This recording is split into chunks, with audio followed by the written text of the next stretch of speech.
Сега какво ще ни покажете?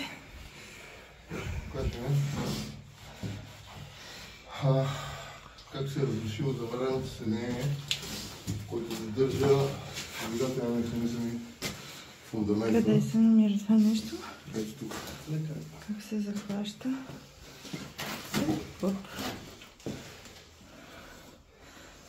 Да. Това е повдигателния механизъм. Да. Това е фундамента. Посредством този профил, който е заварен за арматурата и болтова връзка, се фаща подемния механизъм към фундамента. Профил е заварен за арматурата. В момента... Каква е целта на заваряването? За да фиксира профила към железобетонната конструкция. В течение на времето. Стабилност, точно така. Понеже кабината и абсолютно всичко виси, изместен е центъра на тежестта и виси всичко на тази посока.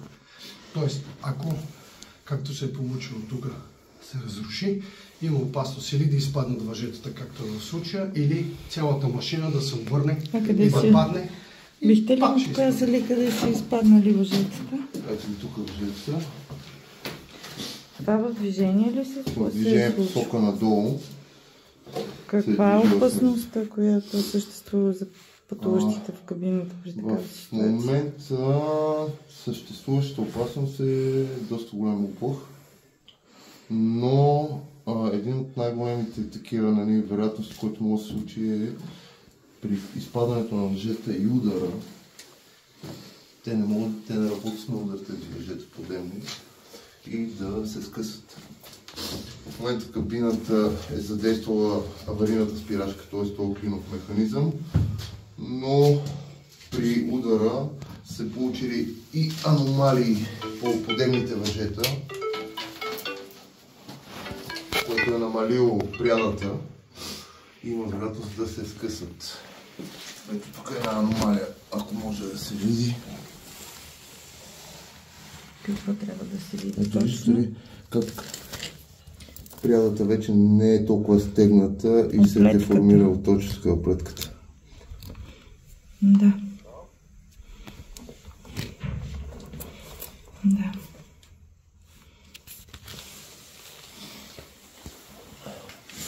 Това какво се е случило? Асансьор се движи посока надолу. В течение на разрушаването на завареното съединение подемен механизъм се е наклонил. Въжетата са изпаднали. Паднали са извън фундамента. Даже те бяха извън фундамента. И подемният механизъм се е възвърнал след това формата. Добре де. Местоположението. Добре де. Всъщност, коя е причината за това накланяне и излизане на въжета? Сега, това, което успяхме да установим е този профил, той трябва да бъде заварен към арматурата на фундамента. Понеже подемният механизъм работи в момента не е само на статично натоварване, има и динамични натоварвания при тръгване, при спиране. Това заварено съединение трябва да има пълен провар. То в нашия случай, то дори няма и пълен провар, няма заваречен шеф, а има точковане. Кой е отговорен да бъде изпълнено това изискване за заварачен шеф? Това най-вероятно в завода, който е произвеждал тези фундаменти. Предполагам, че той е бил към домостроителен комбинат някога. Интересното е, че в тази седмица пък имаше втори случай такъв, като профила, който от задната страна, че те има два профила, един път. Задните болтове и предните болтове. Които вече Машината ето профила. Да. Колегите са установили, че тези болтове на задната страна, те не са работили изобщо. Това е било свободно. Тоест целият подемен механизъм се е държал на само два болта.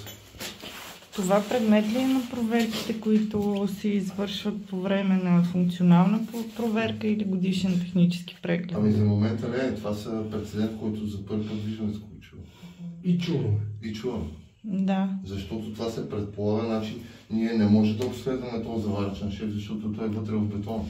А кой трябва да го обследва? Имате ли идея?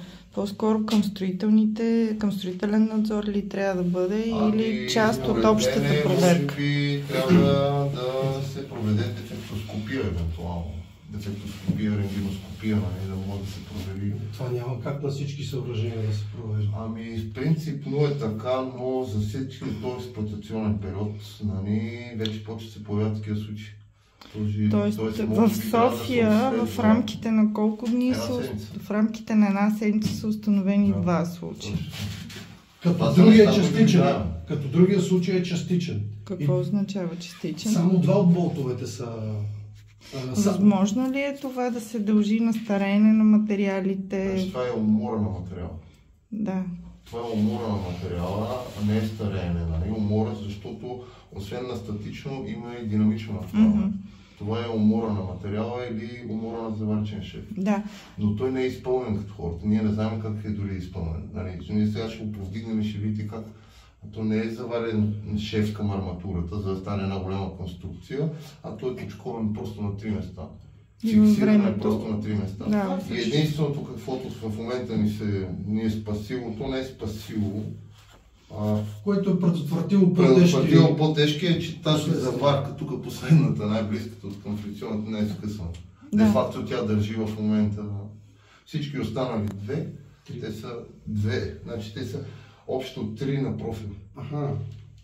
6 общо. Добре, един уточняващ въпрос за хората, които въобще не са професионалисти във вашата област. Когато се монтира едно съоръжение, кой е отговорен за осигуряване на фундамента? Кой поставя този фундамент? Сега, този тип асансьори са разработени с такъв тип фундамент, железобетон. Тоест цялата окомплектовка на съоръжението пристига с фундамента. Точно така. Това за е този тип асансьор. Да, това от асансьорния завод пристига всичко. Пристигало всичко. Да, това е пристигало от производителя. Тук производител е било ДП Елпром, фабрика за асансьори в номер 9. Това е било много отдавна. Да, въпрос е кой изгражда тези фундаменти и много важно е да се разбере текущо кой го прави. Аз не мога, според мен тази бетонна конструкция е правена от домостроителна комбинат. Може да е по поръчка на производителя. Тоест това са строителите, най-общо казвам. Да. В днешно време това нещо е задължение, предимно се изпълнява и е задължение на производителите на асансьори. Фундаментите. Това означава, че тези фундаменти могат да бъдат проверявани от фирмите за поддръжка. Тези не знам как могат да бъдат. Говорим за по-новото време, за по-новите. Те си излизат с декларация за съответствие с всички нужни документи. Говорим за хората, които нямат познания в областта и сега, когато видят един такъв материал и имат притеснение за тяхната машина, към кого трябва да се обърнат? Към строителни фирми или към фирмите за асансьорна поддръжка или надзор? Точно това го обсъждахме, че тази умора на материал ние не можем да я предвидим. Никой не може да я предвиди, а не можеш на всеки асансьор да откачиш кабината, да подпреш да откачиш кабината. И тук не знам по какъв начин трябва да се опитаме да приложим усилия, за да видим дали се е откъснало или ще се откъсне. Аз пак казвам, това може да стане и без разрушителен контрол. така наречените дефектоскопии, рентгеноскопии. Тоест съществуват машини, апарати, които могат да установят това нещо. Шеф, нали, Съществуват ли в България подобни? Това са така наречените инспектори по заваръчни съединения. Така са. Тоест отиваме. Се проверяват. Но газопроводи се проверяват заваръчните съединения, нали, издават. Но излизаме извън рамките на асансьорния надзор, точно по-скоро така, отиваме в рамките на... Ама какъв, важно е да кажем какъв е. Строителен. Съдовете под налягане. Съдовете под налягане, в тяхната компетенция отива и проверката на техните. Това е безразрушителен контрол за проверка на заваръчния шеф. Аз мисля, че това беше изключително полезно уточнение. В интерес на истината, т.е. би могло те само Държавна агенция за метрологичен и технически надзор ли извършва? Акредитирани фирми. Тоест това трябва да бъде една допълнителна проверка за съоръжението от гледна точка на сигурността. Ами аз не мисля, че така дефектоскопия точно може да се... В смисъл крайния потребител, собственика, ползвател би си я позволил, но може би ако се обследва определено количество асансьори, най-вероятно може да бъде сложено това преди 99-та година, асансьорите, които са произведени преди 99-та. Ами аз съм сигурен, това нашата практика, която ми показва в тази планова икономика, където е била. Там нещата не знам колко са били контролирани. Защото според мен и тогава те не са имали достатъчно хора и потенциал да извършват нещо качествено в срок. Да. Както в момента. Така че твърде е вероятно да не е имало контрол или извършените операции да не са били от квалифициран персонал. Да. Въпросът за цената не знае към кого трябва да бъде адресиран, обаче в същото време смятате ли, че е възможно това да бъде добавено като една допълнителна проверка при съоръжения, които са на една достолепна възраст? Може би е правилно да бъде въведено, но пак казвам, на база определено количество и да се вземе решение какво ще се случва с тези асансьори, защото в един момент твърде вероятно тези две съоръжения за това една седмица, нали, да са били произведени в определено време, по едно също време и те да са на края на експлоатационния си живот. Само че и двата случаи са в стари квартали. Да. Къде е другия квартал? Другия в Хиподрома. Стари квартали, с които съм чал, че са пак стари съоръжения. Да. Произведени са по едно и също време и така, но пак казвам, за собствениците, ползвателите, единствено най-големия уплах, който ще е при спирането. В момента е уплах, защото такава е ситуацията, но не се знае до какво може да бъде. За случая пък, конкретния случай, асансьор е спрял почти при позициониране на партерния етаж. Между партерна и втория има един етаж, който е необслужваем, т.е. няма врата, не е изградена никаква етажна врата. И през това нещо да се е случило с хора между тези два етажа. Тази операция по изваждането, тя ще отнеме часове, тя не е нещо, което... А вие какво мислите за това заваряване на врати? В смисъл, ясно е, че... Тук не е имало изградена врата. Тук е зид. Да, има доста етажи, но като цяло какво мислите за заваряването? Производителите на асансьори, всички тези нови фундаменти, които са за позициониране на машините, новите, дали ще са редукторни или безредукторни, те избягват да имат заварени съединения. Да. Едното избягването е липса на инспектори по заваряване или инженери по заваряване, които да контролират това. А какво ще рече избягват заваряването? Болтова връзка. Тази болтова връзка по-надежна ли от заварката? Зависи в някои, е доста по-надежна, но и пак и заварчното съединение е доста също по-надежно в дадени ситуации при изпълнение на дадени възли. Тоест комбинация от двете би могло да осигури... Перфектното, да. Когато имаш болтова връзка, разчиташ, че болт е със сертификат и знаеш кога може да се скъса, смисъл по документи, но знаеш спецификацията. Да, докато заварката не знаеш. Докато заварчният шеф все пак има човешки фактор. Да. Ама в този случай вече пък излизат и безразрушителния контрол, който да гарантира, че заваръчното съединение е свършено качествено. Yes. Аз така си говоря, защото в момента уча за инженер по заваряване, така че. Ама това е много хубаво, защото... Знаете ли, че голяма част от инспекторите са заварчици? Всички? Не го знам. Ето аз го казвам. Всичките са инженери по заваряване. И никой от тях. Този въпрос, това сега, което се е случило в рамките на тази една седмица, отнесено ли е до дамата и те наясно ли са, т.е. писмено постъпил ли е някакъв сигнал при тях и те наясно ли са с съществуващия казус? Не. Писмено никой не е... А смятате ли, че това нещо е хубаво да бъде отнесено към тях? Защото на практика, за да може да се инициира каквато и да е нормативна промяна, нещата би трябвало да тръгнат оттам, т.е. по инициатива на бранша, който е установил някакви проблеми, отнесено до компетентния държавен орган и вече по трасето задействана процедура. Ако бъде направено така, пък следва вече, аз знам, ако се бъде обследвано, да кажем, определено количество асансьори, говориме на територията на град София, Не, то може и извън София, но пилотно би могло да бъде в София. София ще е по-еталона, защото там нещата са били много по-занижени. Да. Например, за градове като Перник, Радомир, който има такива панелни постройки, там нещата са били много по-занижени, гарантирам за което.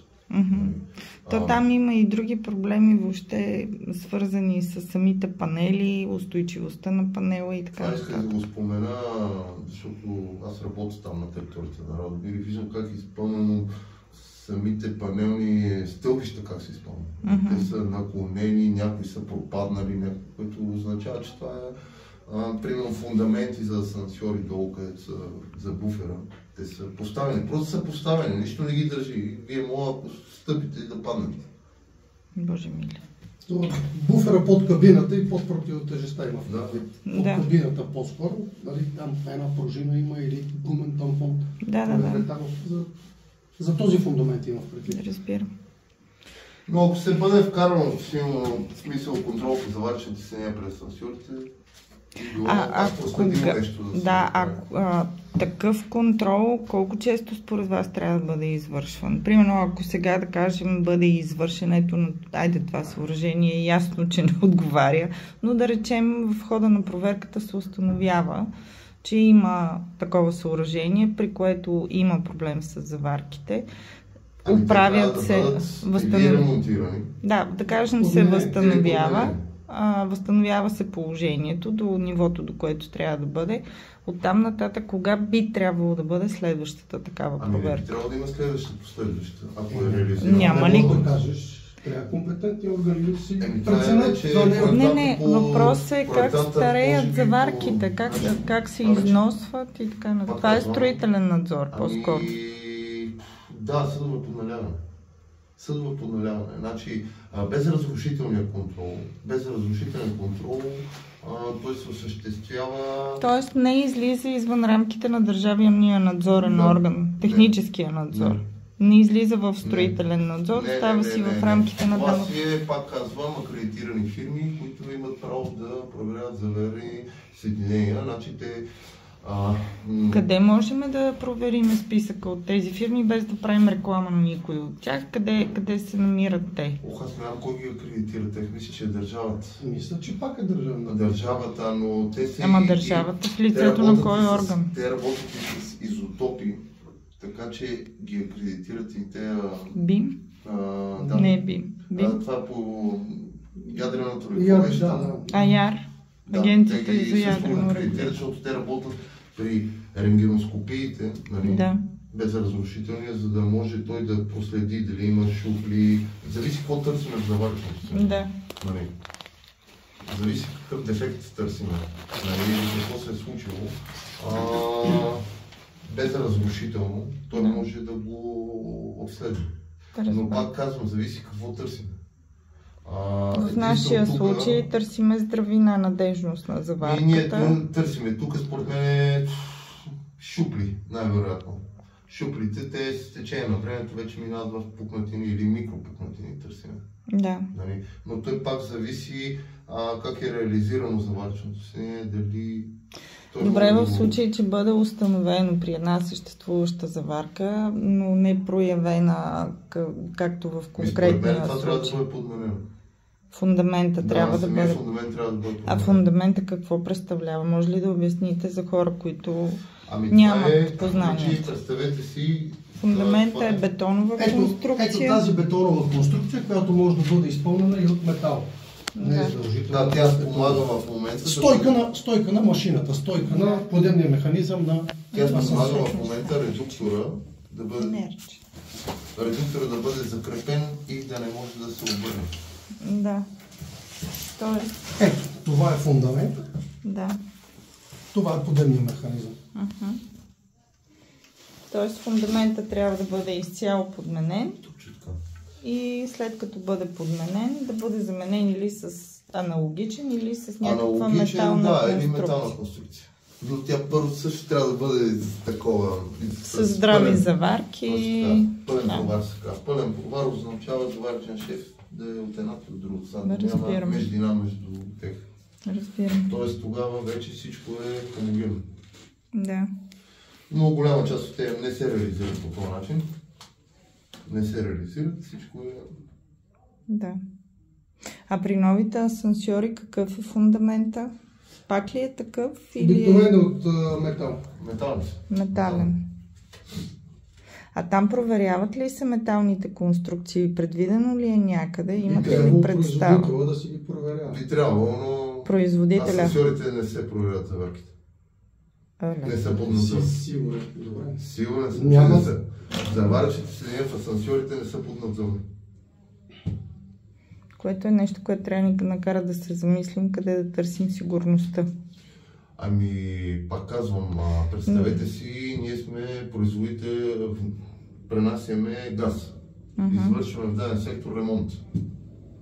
Заварява се газопреносната тръба, всички сме много доволни, пълниме системата и буф! Да. Тоест, ако няма контрол, ние не можем да сме сигурни, нали, дали това нещо извършва. Да, то съществува. По принцип в съществува европейски стандарт, който има отношение към надежността на заварките. Така че може би ключа към разрешаване на проблема ще бъде официалното въвеждане на този стандарт в някакъв законов или подзаконов нормативен акт. Ами, може би трябва да бъде въведено точно през такива заварчици. Да. При асансьорите дадени възди и така, ако са свързани. Сега, принципно, имаше случай на паднал асансьор, пак откъснато разрушено заварчност. Там, ако имало контрол, може би да се види, че... А къде е този случай? Това преди години беше в това... В Софийски квартал. Софийски квартал, Даже мисля, че с пътници беше случката, но слава Богу, мисля, че няма... Но пак трябва да бъде, ако имало контрол, това ще да се види, че не е заварено от хората. Да. Добре, нещо, което да искате да добавите към материала? Няма какво да добавя. Мисля, че беше абсолютно изчерпателно цялата информация. Но не знам какво, ако бъде обследвано, какво би било предложено. Защото това също е много важно. Като се каже нещо, че не е, да бъде заменено с нещо, да бъде... Да се даде решение, не само да се каже има проблем, се. а е хубаво да се даде и адекватно решение. Ама разбира се, това е случая това с нещо... прослутите щитове за асансьори, защото те казаха, ще ги сложиме, но никой не каза как. Да. И така.